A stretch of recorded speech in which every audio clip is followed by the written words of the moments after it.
নমস্কার বন্ধুরা, নতুন একটি ভিডিও আপনাদের সকলকে স্বাগত। গতকাল সন্ধেবেলা আমরা ঘুরতে ঘুরতে চলে গেছিলাম পানিহাটি বারমন্দির ঘাটে। চৈত্র মাস উপলক্ষে বাবা মহাদেবের নামে যারা সন্ন্যাস গ্রহণ করেন, এই একটি মাস তারা কিভাবে নিজেদের জীবন অতিবাহিত করে তারই কিছু মুহূর্ত আপনাদের সামনে আমি তুলে ধরলাম। আসুন তবে দেখে নেওয়া যাক তারই কিছু সুন্দর মুহূর্ত। বারমন্দির জায়গাটিতে 12টি শিবের মন্দির আছে। ওখানে গিয়ে স্থানীয় একজনের থেকে জানতে পারলাম প্রতি সোমবার করে সন্ধেবেলা বাবাকে এরকমভাবে সাজিয়ে সন্ধ্যে 7টার পর পুজোর আয়োজন করা হয়। চৈত্র মাস উপলক্ষে এখানে গিয়ে দেখলাম বিশেষ ভোগ প্রসাদেরও ব্যবস্থা করা হয়েছে। সমগ্র আয়োজন দেখে নিজেরও খুব ভালো লাগলো। অনেক সময় বাড়ির খুব কাছে এমন সুন্দর আয়োজন হয় যা আমাদের অজানাই থেকে যায়। চৈত্র মাস উপলক্ষে এমন সুন্দর করে ঘাটটিকে সাজিয়ে তোলা হয়েছে যা দেখে নিজেরও খুব ভালো লাগলো।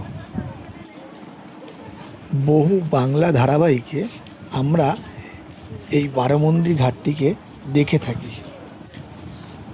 ব্যস্ত জীবন থেকে কিছুটা সময় হাতে পেলে আমরাও চলে যাই এই গঙ্গার ঘাটটিতে।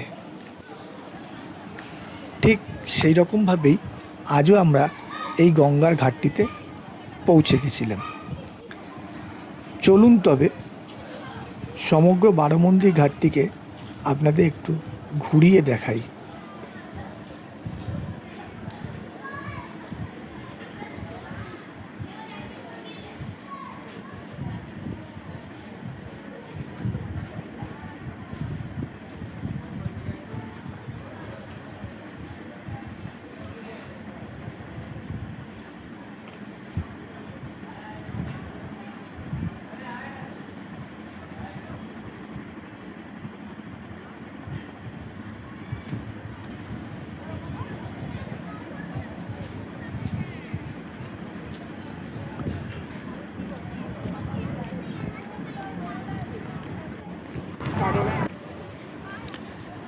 গঙ্গার খুব কাছে এসে মা গঙ্গার জল একটু মাথায় দেব না তাই কি হয়?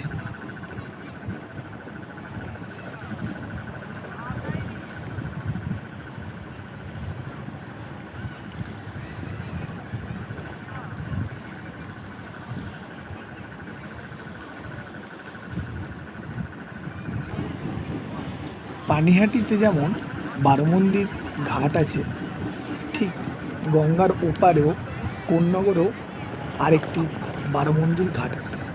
আমি আমার মুঠোফোনের মাধ্যমে জুম করে দেখানোর চেষ্টা করছি আপনাদেরকে।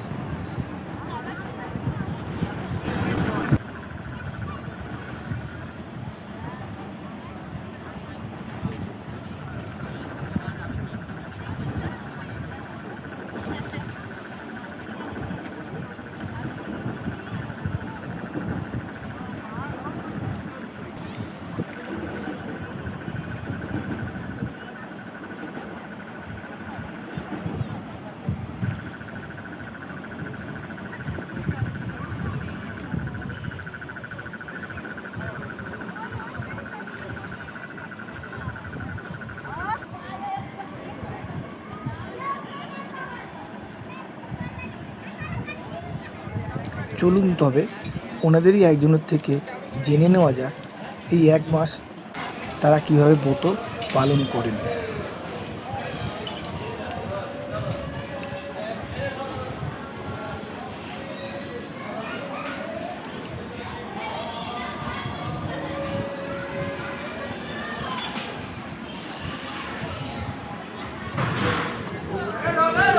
এই তো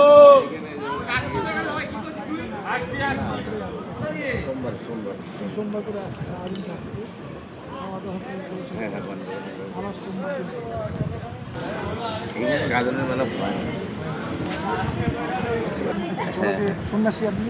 হ্যাঁ, আমি সন্ন্যাসী না, সন্ন্যাসীর মতো গান বাজনা করলাম এত। আচ্ছা, গান বাজনা করেছে। আচ্ছা, এখানে মূলত যারা আসছেন তার দূর দূর থেকে এসছে? হ্যাঁ হ্যাঁ, দূর দূর সবাই একসাথে, আচ্ছা, কেউ 2 জন 25 জন এরকম করে এক এক পাড়া থেকে এসছে এরকম। এনারা কখন এখানে আসছেন? সকালে গেল কাল, তারপরে আগে সারাদিন খাওয়া দাওয়া কী হবে? এরা সন্ন্যাসীরা যারা আছেন তারা ফল সেবনে, তারপরে রাত্রিবেলা হারি করে মালসা টাইপের কিছু।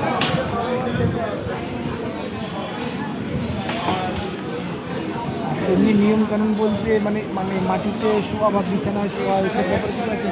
হ্যাঁ হ্যাঁ, এই একটা মাস কি ওনারা বাড়িতে শোয়ার নিয়ম নিয়ম কিছু নেই? না, বাড়িতে ঠিক থাকতে পারবে। আচ্ছা, বাড়িতে ঘরে বলতে ঘরে শুতে পারবে না, খাটে শুতে পারবে না, বা অনেক নিয়ম থাকবে। আচ্ছা, মানে কি একটা মাস ওনারা বাড়ির বাইরে আর সেবা নিয়ে মানে স্নান করতে হবে, এরকম আর কি ব্যাপার থাকে। একটা মাস কি ওনারা গৃহত্যাগী থাকেন? হ্যাঁ, তো কোনো উপার্জন নেই, না তো এনাদের চলে কীভাবে? মানে কি ভিক্ষার মাধ্যমে কি মানে ভিক্ষা সংগ্রহ করে বাড়ি বাড়ি ঘুরে এরকম কিছু? দেখেন, এরকমও কেউ করে ভিক্ষা করে বাবার নামে চলে, যার টাকা পয়সা একটু কম আছে, যার একটু আছে বা আত্মীয় স্বজনও কেউ দিতে পারে, বা যারা আছে সে ওইটা নিয়েই না যে আমার এই 1 মাসে এত টাকা খরচা হবে, বা এই যে একটা সঙ্গে থাকলে দেখা গেল ওর টাকা খরচা হয়ে গেছে আরেকজন চালিয়ে দিলে, এরকম। ধন্যবাদ, খুব ভালো লাগলো। অনেক আমার নাম ব্ল্যাক লেপার। ওনার সাথে কথা বলে জানতে পারলাম বাবা মহাদেবের নামে সন্ন্যাসের এই ব্রত শুধু নিষ্ঠারই নয়, কঠোরতার সঙ্গে পালন করতে হয় 1 মাস। বাবার আরতি দিয়ে ভিডিওটি শেষ করলাম। সমগ্র ভিডিওটি আপনাদের কেমন লাগলো জানাবেন, ভালো লাগলে একটি লাইক করে দেবেন। দেখা হচ্ছে পরের একটি ভিডিওতে, সকলে ভালো থাকবেন।